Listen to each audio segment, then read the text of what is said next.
mariée. Tout le monde aime aller à un mariage, mais il y a tant de simra, avec de la musique, des danses, de beaux vêtements, et tant de bonnes choses à manger. Plus belle que tout cela, bien sûr, est la mariée, la kala. Même si on connaît bien la kala, elle a un air spécial et différent le jour de son mariage. Avec sa magnifique robe blanche et le voile qui couvre sa tête, elle a l'air d'une vraie princesse. Elle rayonne de bonheur, et c'est ce qui fait d'un mariage la plus belle des fêtes. Sarah était une jeune kala qui habitait dans une petite ville de Russie. Elle était souriante et respectueuse. Si quelqu'un avait besoin d'un service, Sarah était toujours prête à aider. Sa maman était contente. Sarah lui donnait beaucoup de nachat, beaucoup de joie. Quand Sarah eut l'âge de se marier, on lui présenta un jeune homme distingué qui était un bon talmide à la yeshiva. Sarah était très heureuse. C'est exactement le genre de khatan qu'elle avait toujours souhaité épouser.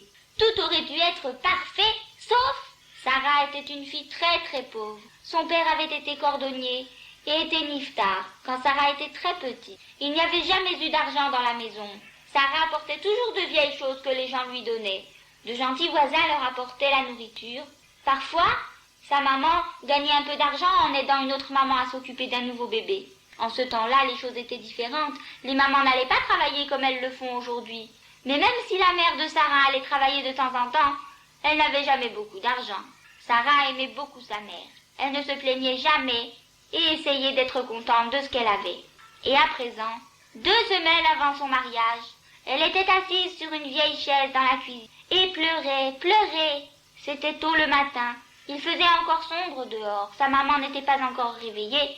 Sarah était sortie de la chambre sur la pointe des pieds et maintenant elle était assise dans le coin de la cuisine et pleurait si fort que tout son corps était secoué. Elle essayait de ne pas faire de bruit parce qu'elle ne voulait pas que sa mère sache combien elle était triste. Son cœur était brisé, mais Sarah était une bonne fille qui ne voulait pas faire de peine à sa mère. Et maintenant, pourquoi pleurait-elle? Sarah avait besoin d'une robe de mariée. Elle avait besoin d'une séouda, d'un repas de fête pour son mariage. Elle avait besoin des affaires nécessaires pour commencer un nouveau foyer. La maman de Sarah se réveilla et entendit les sanglots venant de la cuisine. Des larmes roulèrent le long de ses vieilles joues ridées. Sa Sarah épousait un bon garçon yid, un étudiant de la yeshiva. Elle n'avait pas eu une vie facile, mais à présent, elle méritait le mieux. Sarah avait besoin d'une robe de mariée, d'argent pour un repas de mariage, de quelques affaires pour sa nouvelle maison. Maman était très triste. Ce n'est jamais facile d'être pauvre, mais à ce moment-là, c'était spécialement difficile. Maman était assise au bord du lit et pleurait doucement. Elle ne voulait pas que Sarah voie sa tristesse.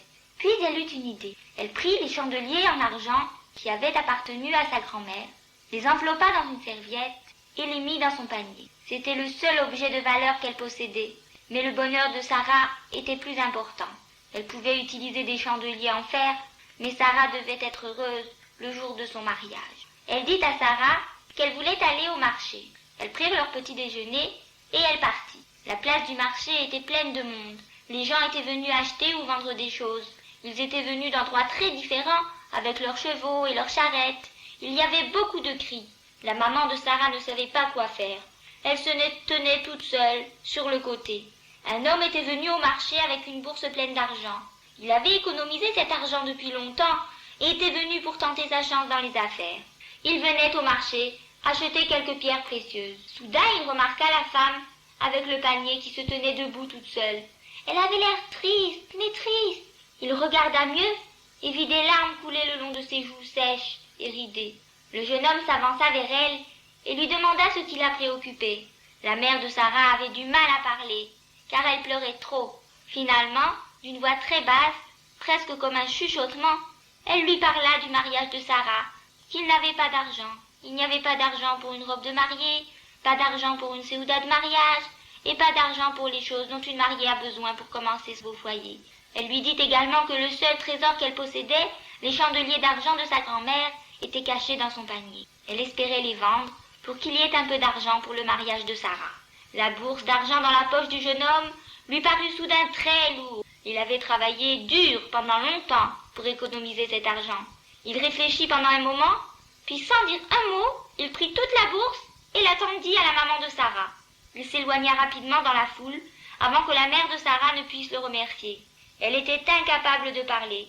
Son cœur était rempli de joie. Leur père dans le ciel avait entendu leurs pleurs et maintenant il les avait aidés. Sarah aurait un beau mariage.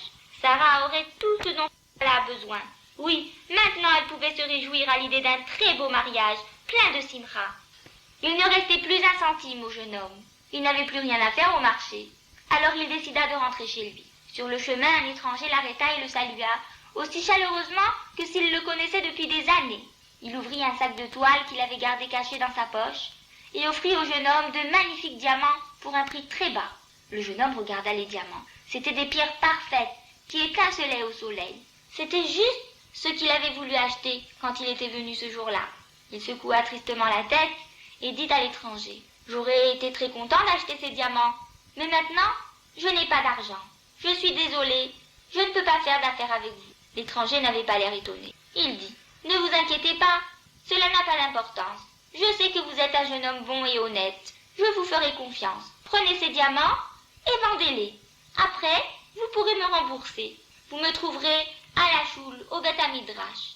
Voilà, bonne journée. » L'étranger lui tendit le sac avec les diamants et disparut rapidement. Le jeune homme connaissait beaucoup de diamantaires. Il vendit les pierres sans aucun problème et gagna beaucoup d'argent. Dès qu'il le put, il alla dans le Beth Midrash pour payer l'étranger qui lui avait donné les diamants à crédit. L'étranger n'était pas là.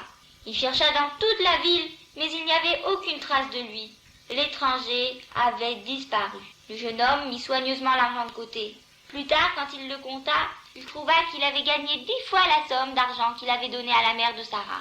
Et à partir de ce jour-là, il réussit toujours dans ses affaires. C'était sa récompense pour avoir accompli la mitzvah de Achnasat Kala, la mitzvah d'aider une jeune fille pauvre pour son mariage. C'est une mitzvah très importante. Le jeune homme avait été gentil et avait donné son argent à la maman de Sarah pour que Sarah puisse se marier dans la joie. Et après qu'il fut devenu un riche marchand de diamants, il donna toujours de l'argent pour la tzedaka, et spécialement pour Achnasat Kala. Et Sarah, elle dansa de joie quand sa maman lui montra la bourse d'argent. Elle frappa dans les mains et chanta et dansa à travers toute leur petite maison. Le jour de son mariage, elle était très belle dans sa robe de mariée. Les invités n'avaient jamais vu un mariage si joyeux. Ils dansèrent, mangèrent et chantèrent toute la nuit. Et dans la nouvelle petite maison de Sarah, il y avait de nouvelles assiettes, des casseroles et des poêles étincelantes, des couvertures, des draps, des serviettes et beaucoup d'autres choses qu'ont besoin les jeunes mariés. Son mari continua à étudier la Torah et ils vécurent toujours heureux par la suite et eurent beaucoup de bons enfants. Et la maman de Sarah, chaque vendredi soir, quand elle allumait les nérotes, elle pensait au bon jeune homme et son souvenir la faisait toujours sourire de bonheur. La mitzvah de Achnasat Kala est vraiment une très belle mitzvah, n'est-ce pas?